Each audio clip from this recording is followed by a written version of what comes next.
conversations there, but good afternoon, Rotarians. Good afternoon, Kevin.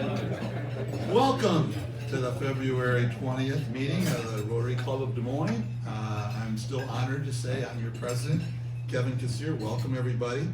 Thanks to Todd Wheeler for serving as a greeter today. Let's give a little appreciation of Todd. And we would appreciate if you haven't signed up recently to be a greeter, to please do so. If you can do that right on the e-bulletin that we get every week or outside. In addition, you can sign up to be our moment of inspiration speaker, and we have one today. So Randy Worth is going to come up to share his thoughts, lead us in the Pledge of Allegiance and the four-way test, and then we'll have an opportunity to greet each other. Randy? Thank you, Kevin. Also, I want to remind you about the Wheels Fellowship this Saturday at Carl's Customs, 5927 Northeastern Industry Drive. It's an open house we meet at 10 o'clock. There'll be different vendors there doing this, doing that, walk through. It's a self-guided thing. The dyno will be working. And bring your neighbor, bring your friend, somebody that you want to get them interested in Rotary, your grandkids. Very family-friendly event. So see me if you need. Turn at the Red Barn, go over here kind of directions. But anyway, that's that. So today, I don't know how inspiring it is, but it ends up being a good story. The banking industry. And like most businesses, the banking industry, industries sometimes have a tough time. So I want to take you back into the early 1930s. And I want to pick on the First Newton National Bank in Newton. So in 1931, there was not a lot of confidence in the banking industry. And in January of 31, the Newton Bank had $1,778,000 in deposits. By October, and they don't say how far down they got, but they got far enough down that the board decided to close the bank. They went to work, raised an additional $100,000 in a week, but they kept the bank closed until early 1932. Unfortunately, in the early 30s, robberies were small town bank robberies were a thing, and we maybe know a lot more about Bonnie and Clyde and the stories about them and their robbing the bank at Stewart and Cement. But Bonnie and Clyde were small-time operators compared to John Dillinger and his gang. In 1933, they robbed more than a dozen banks throughout the Midwest, and perhaps the most notable was Mason City Bank in April of 1933. Law enforcement found their hideout in southern Minnesota. But they weren't there, but what they did find was detailed maps and drawings and things written out about what appeared to be their next heist. And their next target was, I've got the directions here. They would park in front of the bank on 1st Street North, exit out of town past a manufacturing plant, the airport, and a cemetery. And they'd switch cars 9 miles north of town. The target of the bank, Newton's Bank. So on April 4th was the date this was supposed to happen. So federal, local, and county officials were there waiting, and nobody came. They waited all day, nobody came. And it was discovered that in the Mason City robbery, Dillinger took a bullet in his leg from his own gun, and he couldn't make the trip. So that saved probably a lot of lives, because the Mason City robbery involved a firefight. That bank today owns a Tommy gun, which was Dillinger's favorite weapon, because the federal employees that were there saw how unarmed the local and the county people were. They donated a Tommy gun to the bank president. I would feel very good if I walked into a bank and the teller had a Tommy gun. So I would think that'd be pretty good. The bank still has it today, though they have rendered it inoperable. So, a bullet from public enemy number one, who at one time underwent plastic surgery, burned off his fingerprints with acid, probably saved lives, and that was the best robbery that never happened. And now the Pledge of Allegiance. I pledge allegiance to the flag of the United States of America and to the republic for which it stands, one nation, under God, indivisible, with liberty and justice for all. And the four-way test. I'm sorry. Is it the truth? Is it fair to all concerned? Will it build goodwill and better friendships? Will it be beneficial to all concerned? Meet and greet. Good to see you. Everything going okay? Absolutely. Good. Michelle. Michelle's on our education team at IHA and our sponsorship team. Yeah. Bruce, bye. Come on, Bruce. Good to see you.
Thanks, everybody. We have actually 4 guests with us today, so I will introduce you and ask you to stand, and then remain standing, and then once we introduce all 4 of you, we'll recognize you at one time. So first up is Michelle Kettleson with the Iowa Hospital Association, a guest of Abai Natiturum. We have Doug Denadel as the CEO of Graham Group and a guest of Graham Gillette. So there's a good connection there somehow. Peg Schilling, wife of Carl Schilling, and Martha Lemare, daughter of past President Mike Lemare. Welcome, everyone.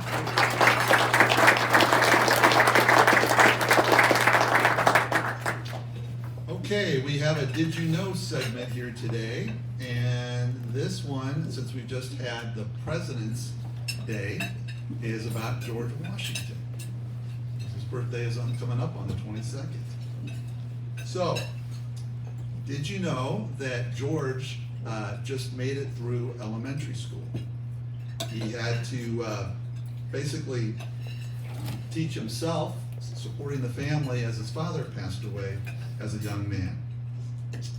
Also, we all know George did a lot for our country, but did you know that he was the one for his oath, say at the end, "So help me God." And he was the one who coined the term Mr. President. George was a tough guy. He survived diphtheria, tuberculosis, smallpox, malaria, pneumonia, and on and on. He survived near drowning in an ice-clogged river, survived many shots at him. 2 horses were shot from underneath him. 4 bullets passed through his clothing, and he had a bullet go through his hat. And ironically, at age 67, he passed away from a throat infection. So after all that, and lastly, yes, George had very bad dental problems. But no, he did not have wooden teeth. Now, if for some reason, and I'm not sure why, you would like to see a set of his dentures, they are on display in Mount Vernon. And with that, I'm going to flip over to Rotarians on the floor laughing, and a man, I'm sure, with good dental hygiene. Ski Woo.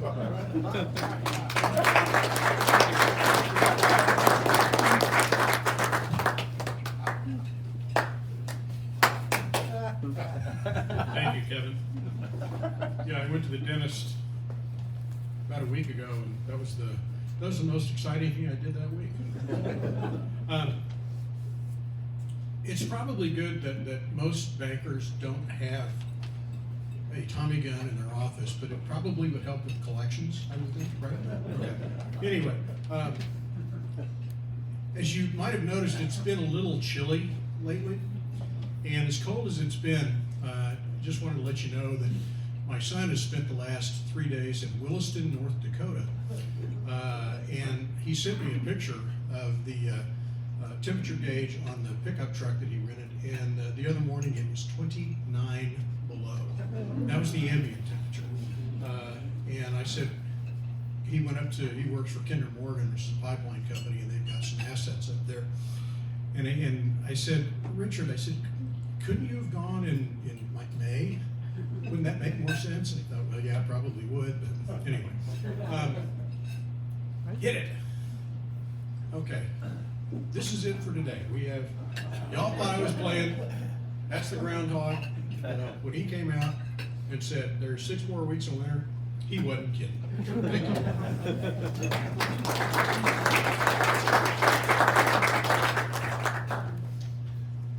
Okay, so tomorrow,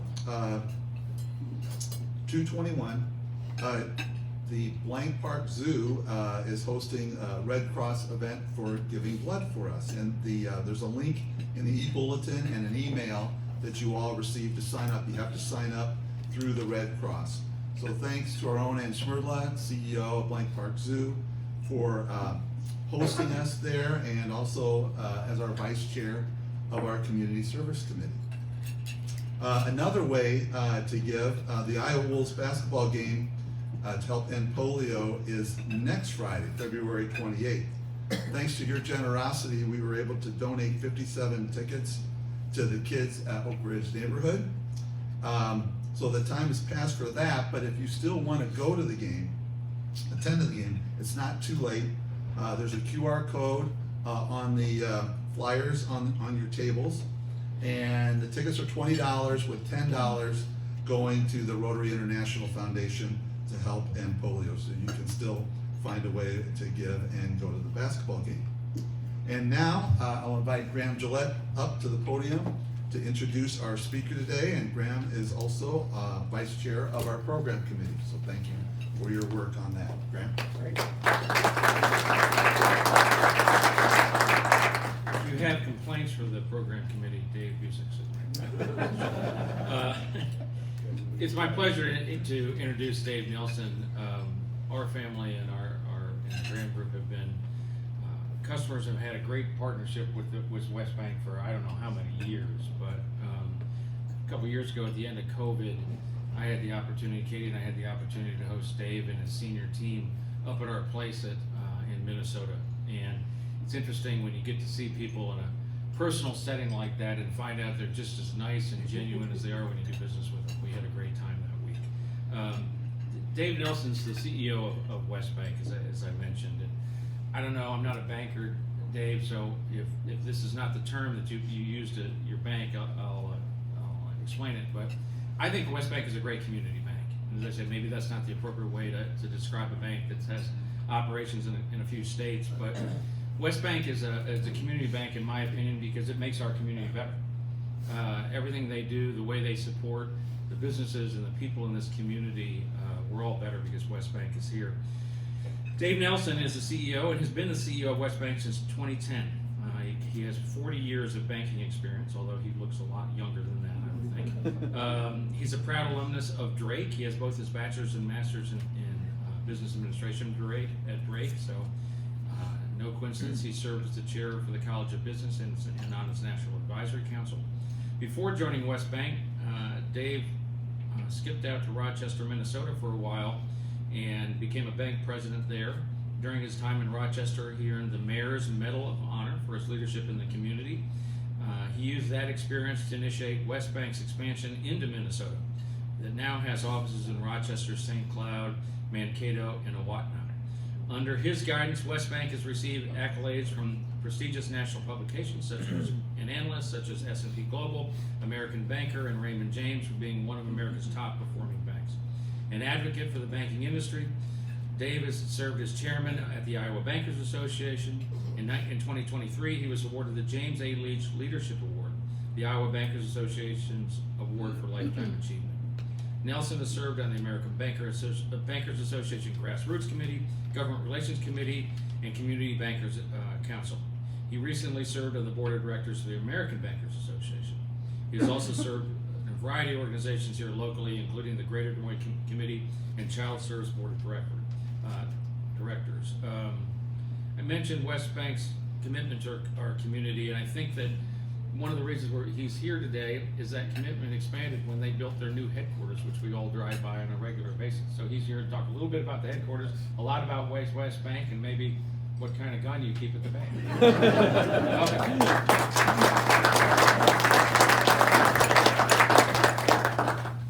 Thank you, Graham and Kevin. Thank you all for the invitation. Really enjoyed being here, and I appreciate your interest. And you know, about the guns, you know, and listening to Randy's story, and you heard, that was quite an introduction too. I enjoyed that myself. That was very good. But I have been very involved in the advocacy of our industry and served in about every capacity available to do so. And I'm a real student of history, a deep respect of it, and we learn from it. And our industry is full of history, but when we were talking about that story, Randy, back in the gangster days, our trade associations now are all about advocacy, training, and lobbying, but back then they were about protection. And our trade associations would provide handguns and weapons to our banks, as well as training on how to use them, because that was just a whole different world back then. But I mean, you were a banker, you were behind the teller line, you also had a gun and were trained to use it. And it just seems so inconceivable now, but that's really the way it used to be.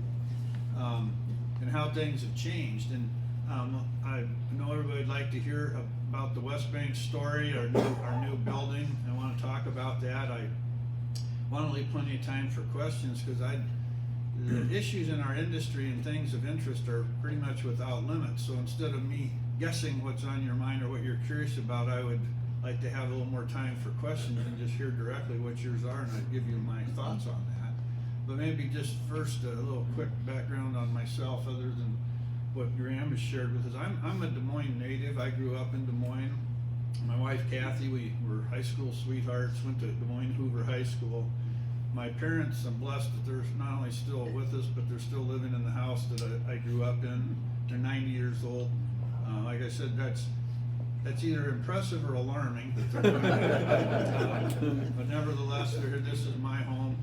But I want to tell you how I got started in banking, which was here in Des Moines after I got out of school at Drake. Everybody probably remembers what Principal Financial Group used to be called, what the name was for Principal Financial Group, say 40 years ago. Does anybody remember? Bankers Life. Yeah, Bankers Life. Yes, thank you. So here I am at Drake University, about to finish the MBA school. And I didn't really know what I wanted to do for a living. I didn't become a banker because, Grandpa owned a bank or anything like that, far from it, actually. But I thought maybe I could be in the insurance industry, about like investments, like life insurance companies. You sign up for life insurance and you pay these premiums for years, and life insurance company doesn't pay you any interest or anything, but they have to invest that into something so it will grow to cover the eventual death benefit. And I thought that sounded interesting, to be in that type of business, figure out how to invest the money. So I signed up for an on-campus interview with Bankers Life at Drake. And about a few minutes into the interview, I realized I'm talking to Bankers Trust. You think I'm making that up? I'm not. And I had this sudden, oh my God, what have I revealed my stupidity here? And apparently I didn't, and they offered me a job, and I said yes. And I wouldn't say it was a mistake, but it wasn't on purpose. I actually worked in this building, and I was just telling Kevin, I remember telling people at that time, this was Iowa's tallest building, right? And I tell people I worked in Iowa's tallest building in the lower level. I'm like calling it the basement, but that's where I got to start in my banking career.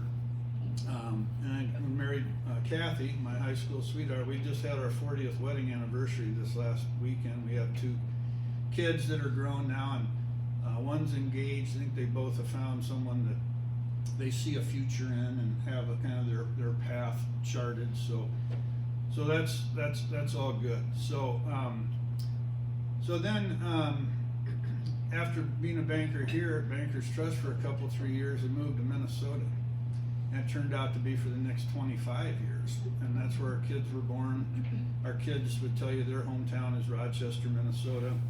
But I've met a lot of people there, in the banking industry throughout southern Minnesota in those 25 years, and was part of a really good team. I actually moved to Mankato first, and that bank became the top performing bank, and it was Norwest Bank at that time. Here it was Iowa Des Moines, later became Wells Fargo.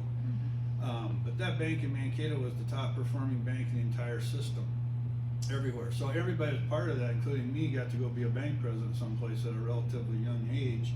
I picked Rochester. My friend Harley Olison, who's with us here in West Bank, some of you know, Harley picked Mankato, another friend picked Owatonna, another friend picked St. Cloud.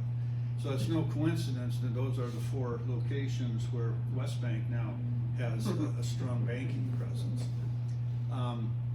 But then in any event, I kind of fell out of love with Wells Fargo and decided to move back home as West Bank CEO, and that was about 15 years ago. But just a quick story about West Bank. Does everybody know, or maybe nobody knows this, who the oldest business is in West Des Moines, Iowa, of any type? West Bank. Yeah, West Bank. West Bank was 132 years old. It was founded in historic Valley Junction, which that was the original West Des Moines. And the bank was called Valley Junction State Bank. And then when Valley Junction changed its name to West Des Moines, the bank changed its name to West Des Moines State Bank. And then when the bank grew outside of the confines of the city of West Des Moines, just went with the West Bank. In fact, next time you're in Valley Junction, I'd invite you to take a close look on the corner of 5th and Maple, right next to the theatrical shop, same side of the street as the theatrical shop. There's this 2-story red brick building. That was the bank building. And Tavern Pizza is right in there as a tenant. On the corner is the door that you go into the bank, and it's some type of retail shop right now. It changes over frequently, but you can walk right in there and you can still see the original West Bank vault from 132 years ago. And there's a vault door, and across the top of the vault there's this brass plaque, and it says West Des Moines State Bank. And if you get inside and you look close, you can see they wrote right over the top of Valley Junction State Bank. So that's where the bank started all that time ago. And then when we built our new building, we had been, you're familiar with that location on 22nd Street. We affectionately refer to it as the spam can, for those of you that know what spam is. But we didn't own that building. A lot of people think we did, and it makes sense that we would. We were a tenant there for 52 years. And not just that building, there's another building right behind it, kind of a nondescript looking red 2-story brick building. That was full of West Bank people also. So we had been a tenant there for 52 years. I think I said we probably paid for the building once every 10 years. So we paid for it 5 times, still didn't own it, and we were outgrowing it, and we were in 2 places. So we knew we needed a new building, but we were in a long-term lease. So we started talking about this maybe 10 years ago, which was also the time we started expanding into Minnesota.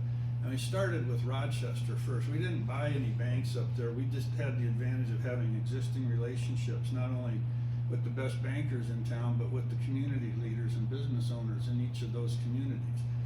essentially just reunited my old team, the people I grew up with as bankers. And we started in Rochester because that's where I had been most recently. And then when we didn't buy a bank, we didn't sell any stock or borrow any money to do it. We just started it from zero. On day one, we had no customers. We had nothing except what was most important, and that was relationships, deep, meaningful relationships with the community and with the leaders and the people in those towns. It didn't take long for Rochester to start working real quickly, so we planned to build our permanent facility. We just rented some inexpensive business office condo space. That's the same thing we did in the other three later.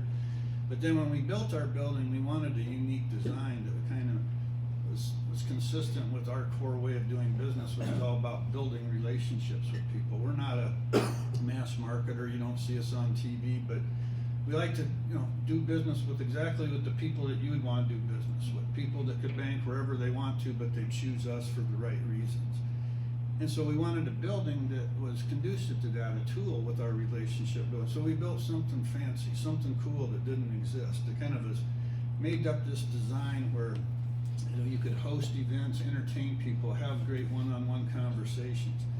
And it looks just like the new building, only a whole lot smaller, okay? A whole lot smaller. Still got the same curved roof, the same exterior stone, the indoor-outdoor space that I'd love to show all of you and have a get a closer look, because it really is different, it's special. But it really worked for building our business too. I mean, that was the main intent. It's a point of pride for the employees, a treasure for the community, but it's also a business development tool. It helps with appointment generation. I don't know how many of you, you get together, try to get a meeting with somebody, go out to lunch. All I got to do is I'd just say, hey Doug, how about after work sometime this week you stop by the bank and we'll have a beer, sit outside and visit. Nobody says no to that. And it's just so many different uses for the space. So I do look forward to showing you that, but the design for that really is something we came up with about 10 years ago on a smaller scale. And then we built the same building in St. Cloud, same concept, reunited our old teams. And we created, in each of the towns we serve, we created a community advisory board of directors, which are really kind of like the newspaper would say about it's like the who's who of Rochester. These were my old friends, my old board members, and then they bring all their business to us. It made the thing work immediately. It only took about 6 months to start hitting a break-even run rate, and now we're good sized banks, and our 4 banks in Minnesota that we started from nothing account for 25% of the total of West Bank. We're about a $4 billion in assets, and like $1 billion of that is what we created in Minnesota. Now each one of those places has a miniature version of the building that we're talking about right now.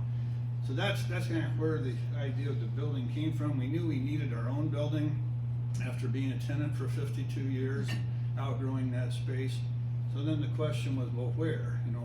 Where do we want to do this? Well, again, who's West Des Moines' oldest business of any type? So clearly we were going to stay in West Des Moines.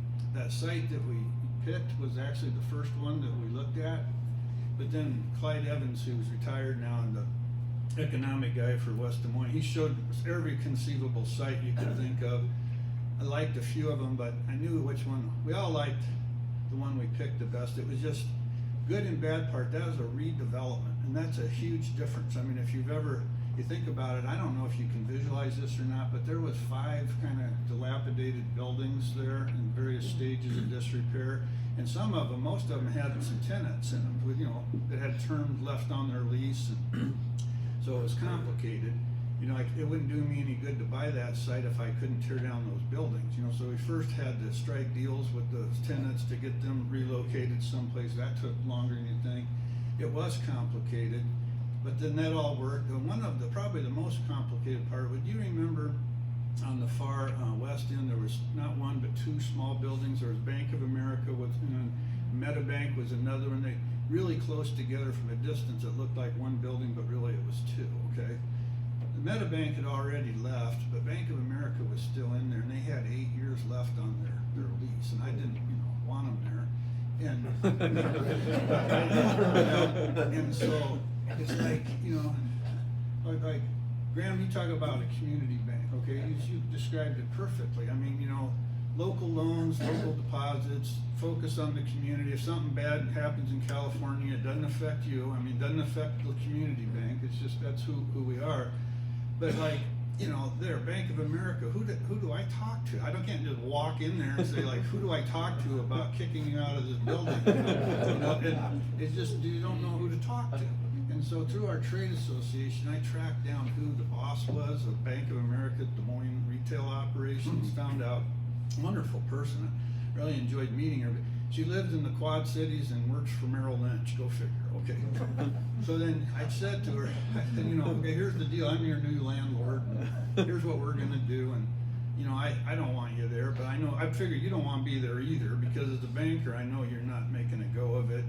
I knew that last year they'd closed like 200 locations, so they have a process and they're good. And she goes, oh, I'd love to get out of there, Dave, but as you can imagine, I got nothing to do with that decision. But you know, I gotta tell you, the man behind the curtain is in Plano, Texas, named Mr. Metler. So I got a hold of Mr. Metler, and eventually he agreed to do that. You know. But the redevelopment, when you can, I guess, transform a blighted site into something special, I think that's another example of community leadership. That's what it means. You know, we're a leader in our community. You know, the whole Des Moines. But it costs more. I mean, it takes longer and a lot trickier. But it, you know, turned out good. And the city of West Des Moines, I remember telling them they're great people. And I mean, we are the bank of West Des Moines. You know, I mean, everybody in West Des Moines is our customer, including the city. And I told him, I said, you know, West Bank's been doing its best for West Des Moines for 132 years, and when this is over, I want to feel like the city of West Des Moines has done its best for West Bank. I don't know exactly what that means, but that's how I want to feel. And they did. I mean, they made it easy for us, and you know, it's a good and bad thing. And this is like this is the 7th bank building that West Bank has built in 10 years. Okay, so we aren't new to this, but I tell you, it's the good and bad part is, I mean, we hire our own customers to help us, and we do it our best for each other. So that's a really good thing. I mean, you should always do business with people you know, trust, and it can be a mutual relationship.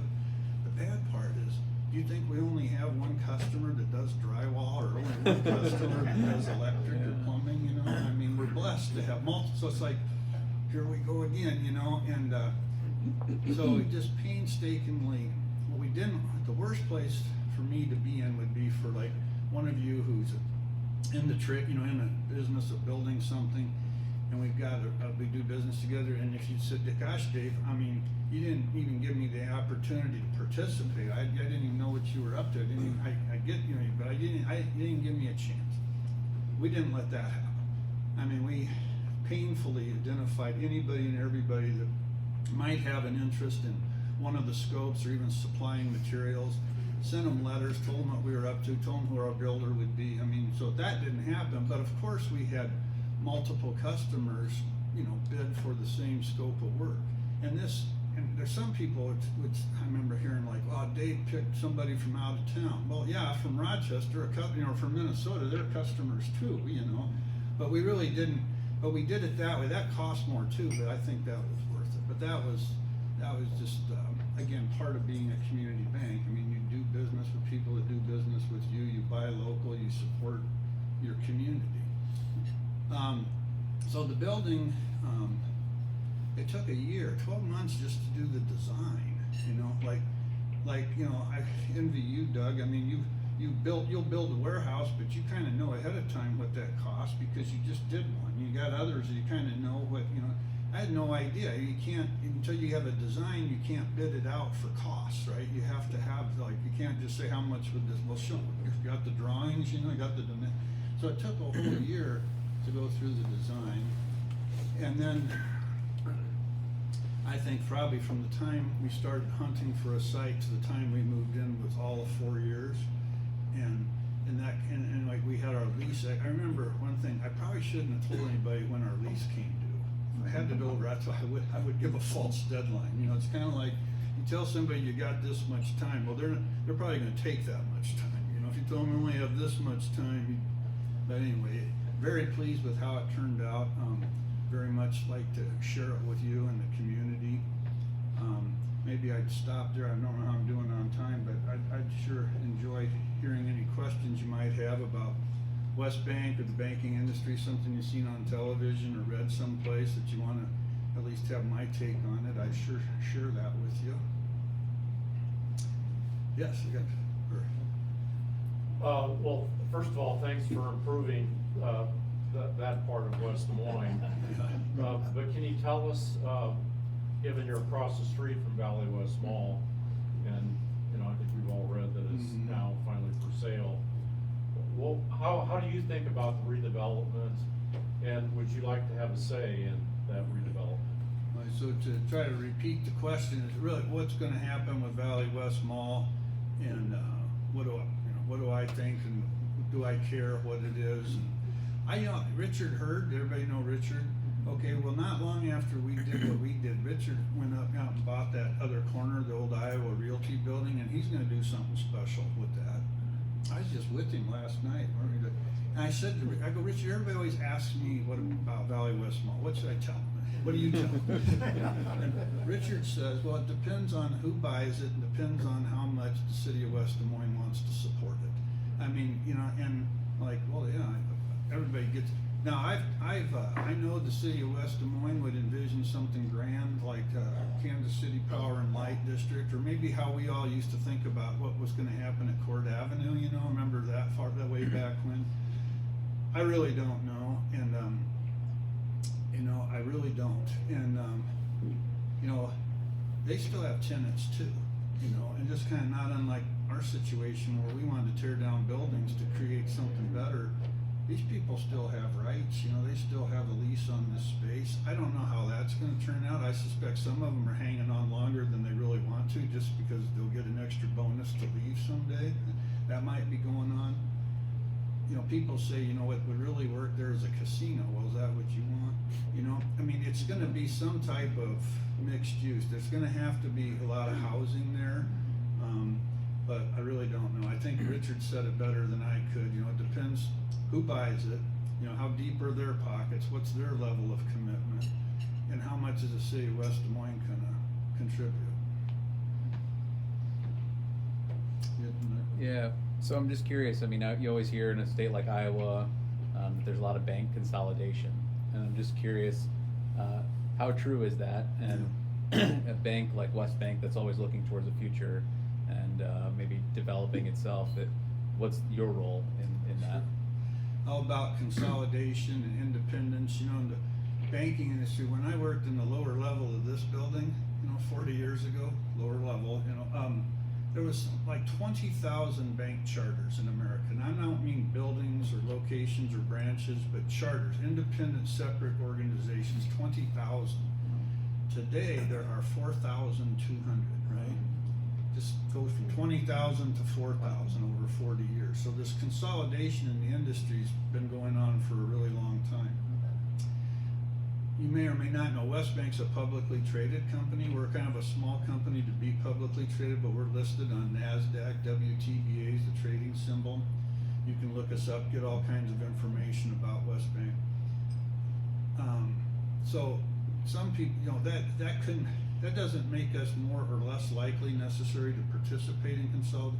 It'd make it easier for us to access capital to go buy somebody else if we wanted to do that. But this is, the consolidation took a pause for the last couple of years because of the state of the economy. And, you know, I tell you, whether or not we are coming out of a recession now, or there are several industries that have been in recession the past couple of years, and the community banking industry being one of them.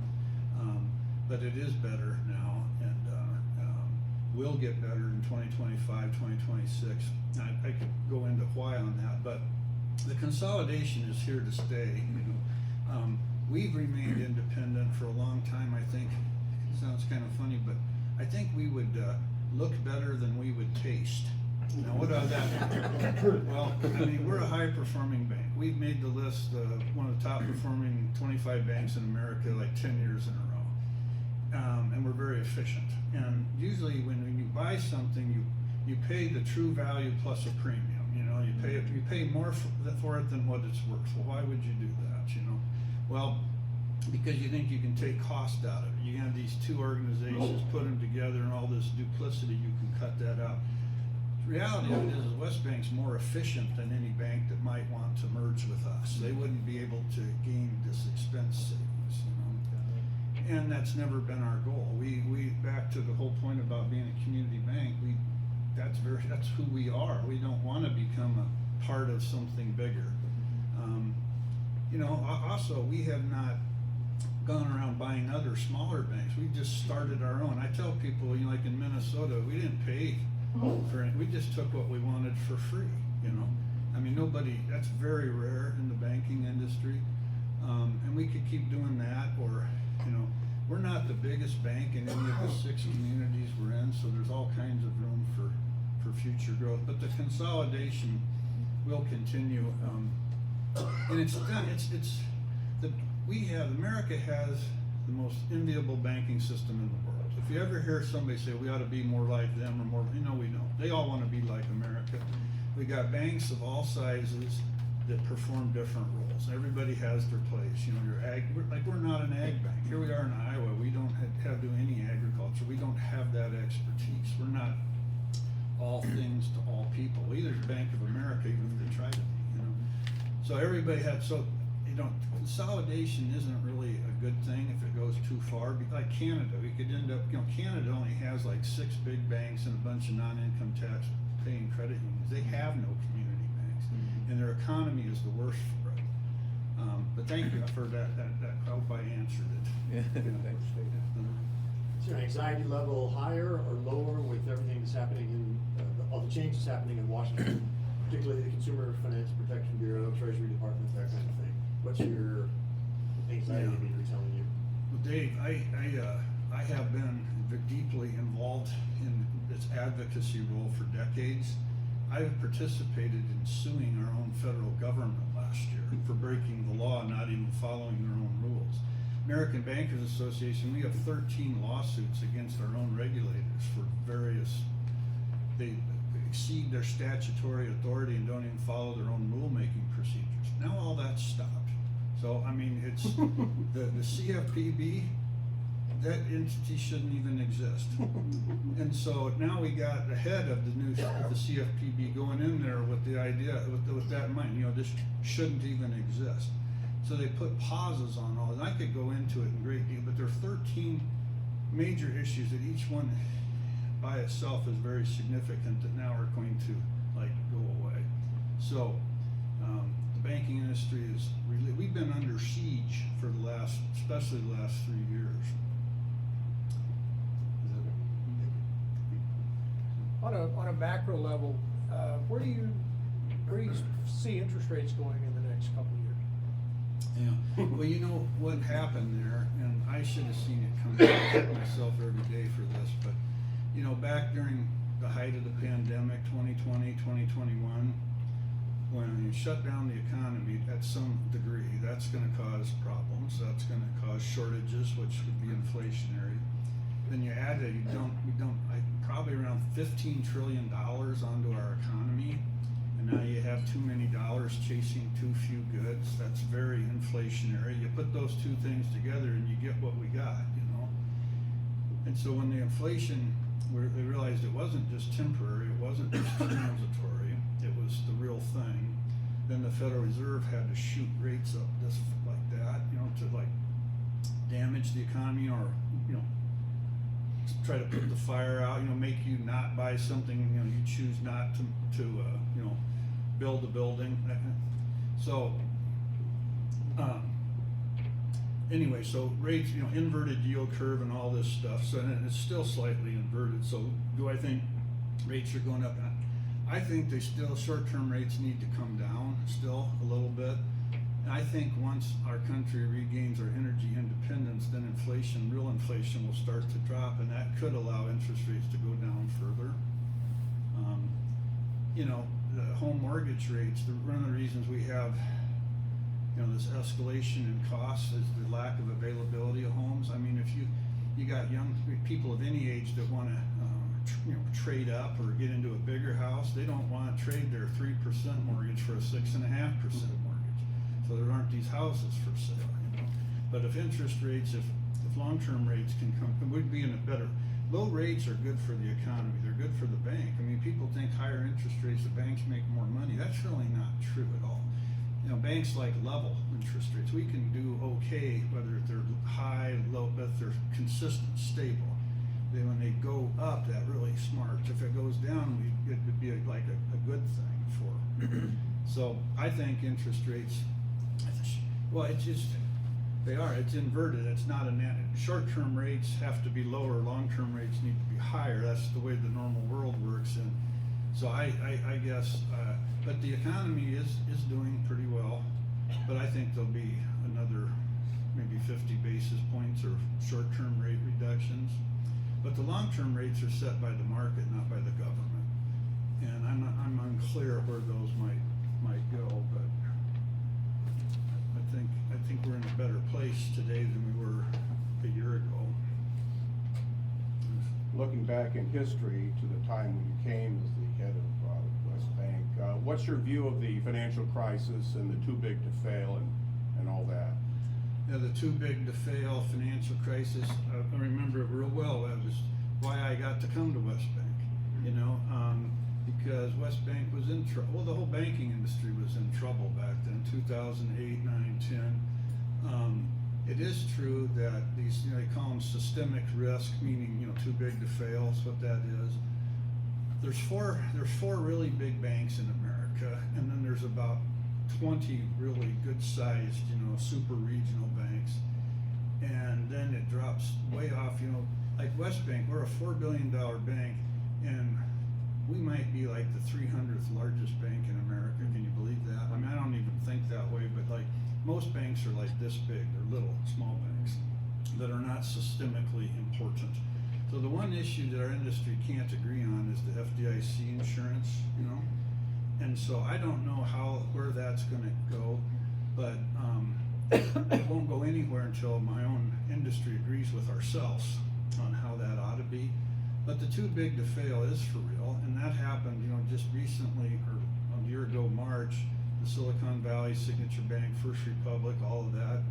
The four big banks benefited. It hurt all of us except the four big banks because, you know, big businesses with big payroll accounts, you know, like, you know, millions and millions of dollars, they left all those regional banks and went to the too big to fail banks, and that unduly, you know, benefited those banks for that very reason.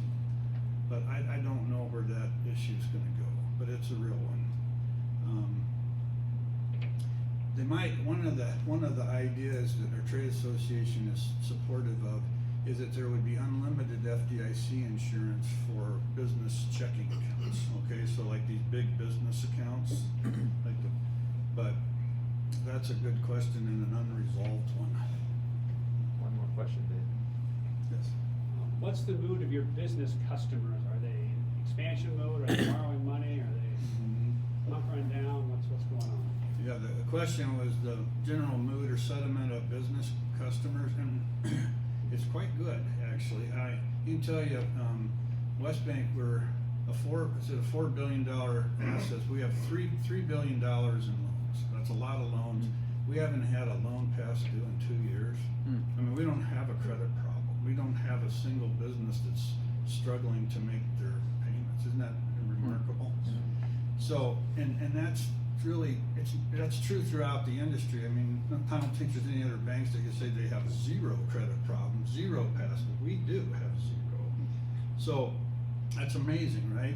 But businesses have been reluctant to expand this past couple of years. They've been reluctant to grow on purpose.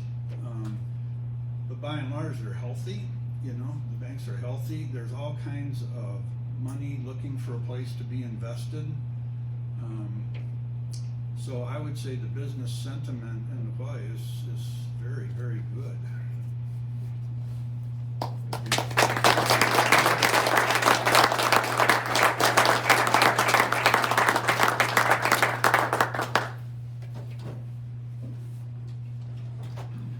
David, greatly appreciate you taking your time to be with us today and for this informative presentation and all you do really for the entire community.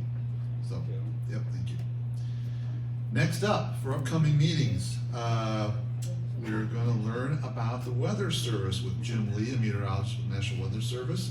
on the 27th. On March 6th, we have Kelly Baum, Director of the Des Moines Arts Center, and March 13th, Kathy Abradovich, Editor of the Iowa Capital Dispatch. Also, on your calendars, be sure to put Tuesday, March 25th at the Freedom Blend Coffee for our next morning fuel, headlined by Tej Dewan. So we'll look forward to hearing from him on that 9 o'clock Tuesday morning, 3:25. And then on April 29th, we have Helen Miller talk about her career and a book that she just published. And so 2 big morning fuel events to participate in. Also, don't forget about Tim Lilwitz's spring event, the Spring Party. That's March 27th, so you can register right now, right? And you had some invitations, so a couple of invitations, so please join us for that. And oh, by the way, you're gonna hear more about this, but we have a big event that's a Thursday, and we have a big get for a program on that March 27th, so you'll be hearing more about that, but just a little teaser. So last little bit, see what you can do to help us either in making a community impact. There's a couple options there with the blood drive and the Iowa Wolves, about building relationships, see what you can do about reaching out to folks and grab a cup of coffee or sign up to be a greeter, and membership. We've got opportunities for some great events for you to come and bring a guest. So see how you can help us out there. Hey, thanks everybody for coming on a really cold day. We are adjourned.